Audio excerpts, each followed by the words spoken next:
polemik impor gula tak kunjung usai. Menurut data BPS, sejak tahun 2016, impor gula Indonesia melonjak menjadi 4,7 juta ton dibandingkan tahun sebelumnya yang sebesar 3,4 juta ton. Bahkan tahun 2017 hingga 2018, Indonesia menjadi pengimpor gula terbesar di dunia, mengalahkan negara seperti China dan Amerika Serikat. Ekonom Faisal Basri menilai, membanjirnya gula impor di dalam negeri hanya menguntungkan pengusaha dan politikus.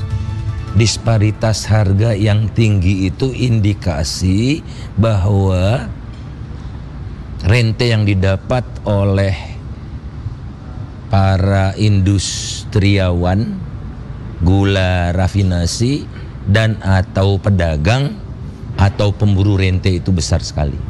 Persoalan melonjaknya impor terutama pangan juga jadi perhatian dalam debat pertama pemilu presiden. Pejabat yang Bapak angkat termasuk Dirut Bulog,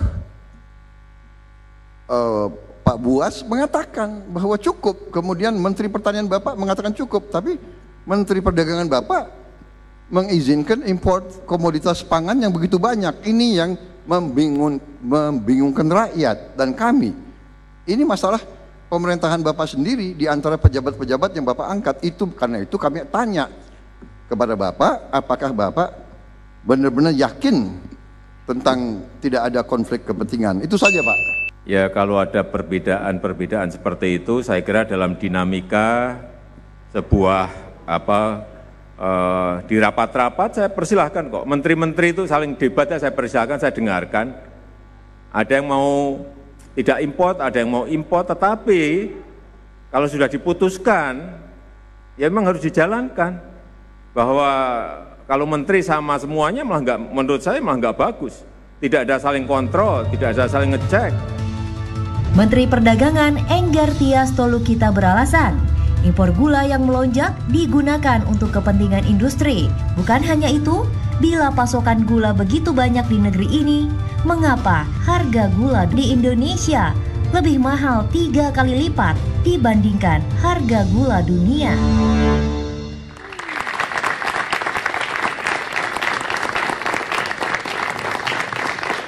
Selamat malam pemirsa, Anda menyaksikan Indonesia Business Forum bersama saya Tisa Noveni. Pemirsa, dari informasi yang kita saksikan tadi bahwa memang datanya menunjukkan bahwa Indonesia merupakan negara tertinggi pengimpor gula mentah ataupun raw sugar, pemirsa.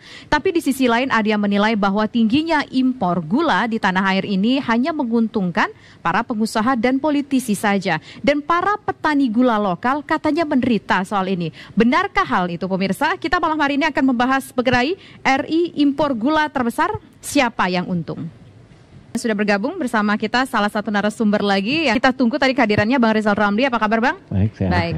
Nah, Bang, sebelum ke Abang nih, kita ingin berdiskusi dan berbincang dulu lebih lanjut dengan salah satu anggota ataupun di sini kita menyebutnya sebagai Ketua Asosiasi Petani Tebu Rakyat Indonesia, yaitu ada Pak Edi Sukamto. Kami ralat ada bendahara dari Asosiasi Petani Tebu Rakyat Indonesia. Selamat malam, Pak Edi Sukamto. Selamat malam, Mbak Dias. Ya, Pak Edi, kami ingin tahu Pak Edi, katanya para petani tebu ini teriak ya Pak, dengan banyak ataupun tingginya angka impor gula. Iya, Pak. Gimana tuh Pak? Seperti apa suara di kalangan Anda? Kalau boleh jujur diakui, petani tebu rakyat Indonesia ini sudah bukan berteriak lagi, tapi tidak bisa mengeluarkan air mata, Pak. Terkait dengan maraknya jumlah kuota impor gula, itu yang pertama, melebihi kuota. Dan yang sangat ironis menurut kami, pernyataan-pernyataan Menteri Perdagangan, kaitannya dengan bahwasanya mengatakan setiap saat gula ini dikatakan kurang. Komoditi lain juga kurang, sehingga dengan leluasa untuk mengeluarkan izin impor. Termasuk salah satunya yang terbesar adalah gula, ini terbesar di dunia. Sangat ironis sekali, terbalik dengan saat kita pernah menjadi negara ekspor gula pada eranya sekitar tahun 70-an. Nah, saat ini justru kebalikannya. Dan yang kami sayangkan bahwa pernyataan seorang Menteri Perdagangan menyatakan bahwasanya gula kita kalau dipakai untuk bikin dodol Garut, itu cepat bikin jamur katanya. Nah ini kan sangat terbalik dan ironis, seorang menteri menjatuhkan komoditi dalam negeri sendiri yang disampaikan di dalam setiap forum bahwa kita harus cinta produk dalam negeri. Oke. Ini sesuatu yang ironis banget. Kemudian siapa yang diuntungkan dengan gula yang marak seperti sekarang ini? Otomatis para pengimporter itu yang notabene tergabung dalam 11 naga, seluruh pabrik gula rafinasi yang tersebar di Indonesia ini, ditambah dengan maraknya dibangun pabrik-pabrik gula baru dengan dalih idle capacity, dan mereka tidak mau menanam tebu, hanya mengandalkan impor raw sugar untuk gula kristal putih dan rafinasi. Nah, sehingga di tengah-tengah negara kita yang disebut negara agraris ini sudah dikhianati oleh pemerintahan itu sendiri, Mbak. Baik. Nah, salah satunya mengapa mereka mengkhianati, ya itu sudah disampaikan bahwasanya gula kita kurang. Yang ironis lagi, kemarin juga kami sempat sampaikan, petani sangat menderita. Di tengah negara ini sedang berkembang, jumlah penduduk yang sekian besarnya, kita ini negara kurang gula. Boleh dikatakan kurang tebunya petani, namun petani ini jual tebu atau jual gula, ini nggak laku. Pedagang juga nggak mau beli. Artinya apa? Tidak ada ketegasan dari Menteri Perdagangan untuk membatasi kuota impor. Terlebih gula rafinasi, ya, baik, yang notabene para pedagang itu sendiri, pelaku rafinasi untuk Mamin, mereka itu sudah jenuh pasarnya, namun tetap dipaksa untuk mendatangkan gula impor raw sugar yang dibuat untuk rafinasi, sehingga mereka akan menjual ke pasar. Dan saat ini bukan persoalan SNI atau kualitas di pasar ini. Kalau kita boleh membandingkan, mungkin ahlinya di situ Pak Rizal Ramli dan lain sebagainya, ini sudah ahli-ahli gula semua. Bahwa gula kita ini kalau 1 sendok dibandingkan dengan rafinasi, itu 2 sendok manisnya sebenarnya. Namun tapi fakta yang terjadi, justru kita ini, petani tidak boleh menikmati harga yang layak dibanding dengan beras. Gula kita ini sudah kacau, Mbak. Gula yang 1 tahun hanya sekali panennya oleh petani, dibanding dengan padi atau beras yang bisa 3 kali setahun, kita ini harga gula masih di bawahnya harga beras 1 kilonya. Dan ini sangat menderita banget petani, sehingga kami tidak ingin perilaku pemerintahan ini yang dikatakan baik, justru pada akhirnya mencederai bangsanya sendiri, mengkhianati bangsanya sendiri. Pabrik-pabrik gula atau petani ini akan dibuat tidak berdaya dan tidak punya daya saing untuk menanam tebu. Karena rugi, Mbak.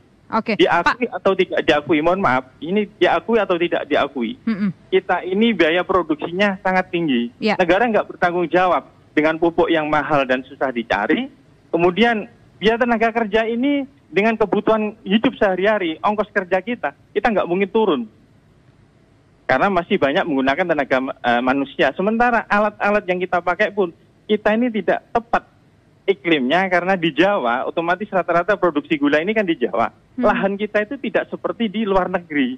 Karena di Indonesia ini lahannya mereka masing-masing ada yang sewa, ada yang IPL, bahkan petani itu kepemilikannya kecil-kecil, lainnya juga sewa, pabrik pun juga sewa. Tapi kalau di luar negeri, mereka disediakan oleh negara lahannya, sehingga harga produksi mereka lebih rendah dibanding di Indonesia. Sementara pemerintah tidak punya kekuatan uang untuk proteksi atau perlindungan terhadap harga di dalam negeri. Dan sangat ironis, kami sampaikan kembali, bahwasanya kenapa justru kurangnya gula domestik, Bulog disuruh beli rugi oleh Menteri Perdagangan. Padahal kalau semua itu teratur, neraca gula ini jelas, perdagangan ini jelas, sehingga supply demand, kita produksi dalam negeri berapa, kekurangan berapa, mengatur pangsa pasar dalam kurun waktu 1 tahun ini teratur dengan baik. Tidak perlu Bulog dikorbankan oleh pemerintah dengan CSHP atau dana cadangan kerugian yang akan dibayarkan oleh pemerintah. Negara dirugikan untuk membayar kerugian Bulog, sementara menteri impor besar-besaran untuk mendapatkan keuntungan dari hal-hal tertentu. Mengapa diberikan kepada swasta impor gula yang dilakukan oleh Menteri Perdagangan? Karena secara otomatis jika diberikan kepada BUMN, Mbak, mohon maaf ini Pak Rizal Ramli lebih tahu daripada kami. Jika diberikan kepada BUMN, maka BUMN tidak mampu mengeluarkan fee untuk mereka. Karena secara otomatis diaudit oleh BPK ataupun KPK. justru diserahkan kepada swasta secara otomatis, ini dana akan mengalir begitu besar keuntungan, apalagi 2 tahun terakhir ini adalah tahun politik. Oke, siapa baik, yang menuai keuntungan? Saya rasa itu, Mbak. Oke, Pak, saya ingin tahu tapi Pak, sebelumnya, apakah Bapak punya data berapa banyak jumlah gula yang tidak bisa dipasarkan, gula lokal tentunya karena Bapak petani gula begitu ya, petani gula lokal, berapa banyak gula yang tidak bisa dipasarkan mangkrak di dalam pabrik, Pak? Ada datanya? Kami ada datanya, Mbak. Ya, secara otomatis untuk produksi dalam negeri aja, ini gula petani itu kurang lebihnya 1,4 juta ton. Kemudian yang gula dari pabrik-pabrik itu sendiri, itu kurang lebihnya hampir 800-an. Sehingga produksi dalam negeri itu 2,2 juta ton. Tuh. Itu kalau laku semua, Pak? 2,2 juta itu? Lebih besar, sehingga gula yang dalam negeri ini selalu dikatakan oleh Menteri SNI dan sebagainya, dilemahkan oleh kepentingan itu. Tidak ada di sepanjang sejarah bahwasanya gula SNI yang gula notabene gula coklat, Mbak, gula Jawa itu yang SNI-nya masih jauh aja, tidak pernah ada di Republik ini ada mati karena gula itu. Saya ingin dengar suara dari Bang Rizal Ramli. Ada apa yang disebut true scarcity, kelangkaan yang sesungguh-sungguhnya. Kalau itu wajar import. Dari dulu juga begitu. Tapi ada apa yang disebut sebagai artificial scarcity. Scarcity yang disengaja supaya dilebih-lebihkan. Itu terjadi di garam, import berlebihan 1,5 juta ton, petani garam betul-betul nggak terima. Itu terjadi dengan kawan-kawan petani tebu, ya kan? Gula mereka nggak ada yang beli kok, harganya jatuh. Itu akibat artificial scarcity, yaitu kelangkaan yang diciptakan seolah-olah butuhnya segini dan Siapa sebagainya. menciptakan? Nggak usah dijawab lah begituan. Ya. Kalau ada dijawab lebih baik supaya terbuka. Udah, gitu. saya udah Oke, kasih. kita dengar, kita sebut kita dengar artifisial, ini persoalan data. Saya setuju yang disampaikan. Ya, dia betul-betul ada scarcity atau itu artifisial. Oke, kita jawab dulu dari Bang Rizal. Silakan Bang Rizal. Kita tahan dulu Bang Joni. Oke, nanti saya berikan kesempatan kepada Bang Joni. Silakan Bang Rizal. Ya, jadi faktanya ada kelebihan import yang di luar actual scarcity. Dan itulah yang bikin heboh karena petani tebu nggak bisa jual barangnya, petani garam nggak bisa jualnya, dan petani padi karena import dilakukan pada waktu panen. Nah, kalau angka detailnya kami sudah serahkan ke KPK. Ya. Karena ada undang-undangnya kalau pejabat memperkaya diri sendiri atau orang lain, itu hukumannya lumayan tinggi. KPK janji akan selidiki proses ini. Tapi saya ingin menjelaskan, gula rafinasi itu kebanyakan bocor. Resminya kan gula rafinasi ya untuk industri, tapi dalam prakteknya bocor jadi gula biasa. Dan itu yang menjelaskan kenapa hasil petani tebu rakyat itu nggak kebeli. Nah, yang kedua adalah memang produktivitas produktivitas tebu kita relatif rendah. Ya, karena bibitnya bukan bibit unggul dibandingkan di Argentina atau di Latin Amerika. Cuman setengahnya. Jadi harus ada pembaharuan bibit supaya produktivitas tani juga lebih tinggi. Yang kedua itu di negara-negara di Latin Amerika, orang bukan ngambil gulanya aja, tapi ngambil sisa-sisanya dijadikan etanol, dijadikan macam-macam, dan pendapatan penjualan dari etanol dan lain-lain itu bisa lebih besar dari penjualan gulanya sendiri buat petani. Ya, yang ketiga, saya setuju memang pabrik gula kita kebanyakan itu udah tua-tua, zaman Belanda, perlu pembaharuan. Tetapi yang terjadi ini kan begini, kawan-kawan petani tebu makin lama makin tidak ada insentif untuk produksi lebih banyak. Karena dia tahu kalau dia produksi toh juga nggak laku, harganya jatuh, ya kan? Jadi artificial scarcity ini menciptakan permanent dependence atau keten. Itu terjadi juga dengan petani bawang. Persis pada panen, banyak import, harganya jatuh, tahun depannya dia berkurang. Makin lama Indonesia, makin mental ketergantungannya itu makin jauh. Nah, menurut saya, kenapa terjadi? Kalau saya baca pidato Pak Jokowi awal-awal kampanye bagus sekali tentang Trisakti, mau ngurangi import ini itu, tetapi ternyata menterinya dia pilih menteri yang bertentangan dengan Trisakti. Ya, dan komentarnya itu konyol sekali. Kalau pakai gula lokal bikin dodol malah jadi butek dan sebagainya. Tidak ada keberpihakan sama sekali. Trisakti itu pada dasarnya adalah keberpihakan. Keberpihakan kepada kepentingan nasional, keberpihakan kepada petani, ya, dan bisa dicari balance-nya. Indonesia udah lama kok main begini. Ya, dicari balance yang juga menguntungkan konsumen. Tapi yang terjadi ini kan 4 kali lipat pemberian kuota untuk gula import, untuk industri, dalam prakteknya itu bocor, itu aja sebetulnya. Nggak ribet amat gitu. Baiknya, kita akan mendiskusikan lebih jelas lagi dengan adanya impor gula yang semakin tinggi ini, siapa sebetulnya yang paling diuntungkan pemirsa.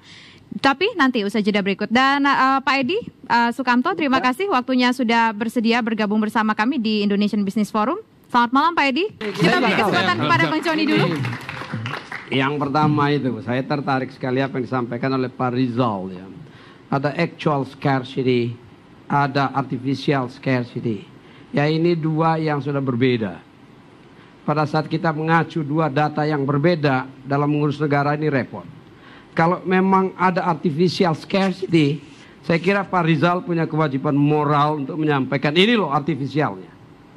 Kalau itu tidak bisa disajikan, maka kita saling memfitnah. Dan ini berbahaya untuk kebijakan nasional. Tidak boleh. Ya. Kita harus mengacu kepada satu data yang valid. Yang dilakukan oleh pemerintah ini bukan artifisial. Itu tuduhan dan fitnah. Apalagi kalau artifisial dan menggiring opini untuk kepentingan ada rent seekers di situ.